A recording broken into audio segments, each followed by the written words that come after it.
السلام علیکم۔ رضا علی حجویری آپ کی خدمت میں، گنج بخش فیض عالم مظہر نور خدا، ناقص آرا پیر کامل کامل آرا رہنما، وارث نبوت و چراغ سنت، سید مظلوم امام مرحوم، زین عباد و شمع اوتاد، ابو الحسن علی بن زین العابدین بن حسین بن علی بن ابی طالب رضی اللہ تعالی عنہ اپنے زمانے کے سب سے بڑے ولی اللہ تھے، اور آپ کا رتبہ کشف الحقائق اور بیان دقائق اور بہت بلند ہے۔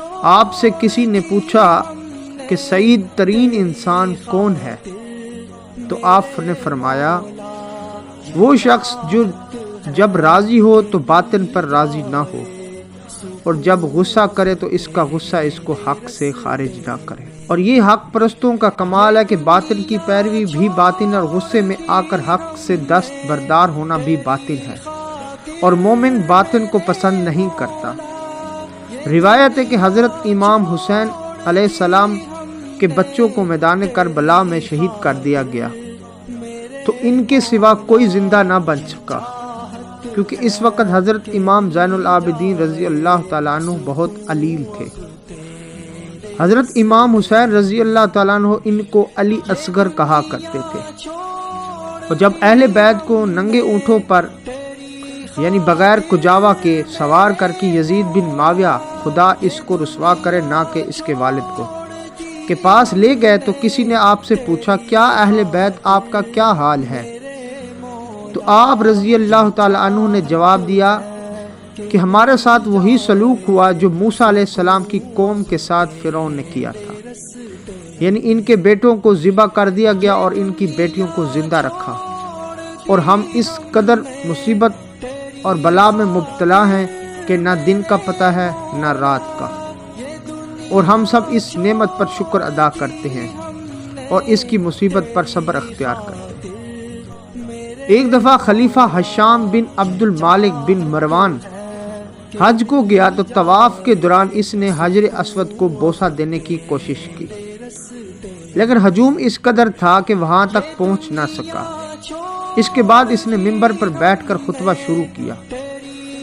اس وقت حضرت امام زین العابدین رضی اللہ تعالیٰ عنہ بھی طواف کرنے آ رہے تھے۔ جب انہوں نے حجر اسود کو بوسہ دینے کی خاطر قصد کیا تو ساری خلقت خود بخود ہٹ گئی، اور آپ رضی اللہ تعالیٰ عنہ نے اطمینان سے بوسہ دیا۔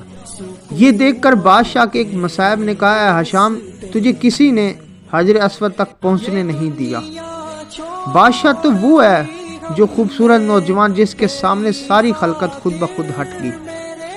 ہشام نے کہا، مجھے معلوم نہیں یہ کون ہے۔ اس وقت فرزوق شاعر جو موجود تھا وہ کھڑا ہو کے بآواز بلند کہنے لگا، میں جانتا ہوں وہ کون جوان ہے۔ لوگوں نے کہا، ہاں ابو فراش بتاؤ وہ کون ہے۔ اس نے کہا، ذرا کان کھول کر سنو، میں بتاتا ہوں وہ کون شخص ہے۔ اور اس نے وہ قصیدہ شروع کر دیا جس کے عربی اشعار کے مترجم کچھ یوں بیان ہوئے ہیں۔ یہ جوان وہ ہے چومنے کو جس کو قدم ترستی ہے سرزمین عرب و عجم۔ اس شاعر نے اہل بیت رسول اللہ صلی اللہ علیہ وسلم کی مدت میں اس قسم کے اور اشعار بھی پڑھے، تو خلیفہ ہشام کو سخت غصہ لگا اور حکم دیا کہ اسے قلعہ افسان میں قید کر دیا جائے، جو کہ مکہ مکرمہ اور مدینہ منورہ کے درمیان واقع ہے۔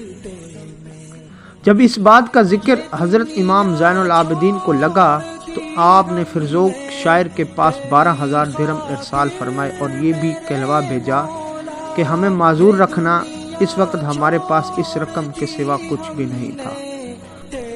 فرزوق شاعر نے وہ رقم یہ کہہ کر واپس کر دی کہ رسول صلی اللہ علیہ وسلم کے بیٹے، میں نے سلاطین کی مدد کی اور بہت کما لیا ہے، اب اپنے گناہوں کا کفارے کے لیے میں نے رسول اللہ صلی اللہ علیہ وسلم کے اہل بیت کی مدد سرائی کی ہے، اس لیے آپ یہ رقم واپس لے لیں تو نوازش ہوگی۔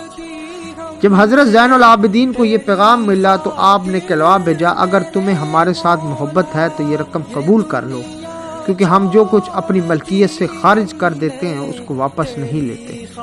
اس پر اس فرزوق شاعر نے وہ رقم قبول کر لی۔ یہ مختصر تھا تعارف حضرت داتا گنج بخش علی حجویری رحمۃ اللہ علیہ نے اپنی مایہ ناز تصنیف کشف المعجوب میں کیا۔ اللہ تعالیٰ سے دعا ہے کہ اللہ تعالیٰ ہمیں ان کے نقش قدم پر چلنے کی توفیق عطا فرمائے اور اپنی رحمت کے سائے میں رکھے۔ ویڈیو آپ کو پسند آئی تو چینل کو سبسکرائب کریں، لائک کریں اور کمنٹس کریں۔ شکریہ۔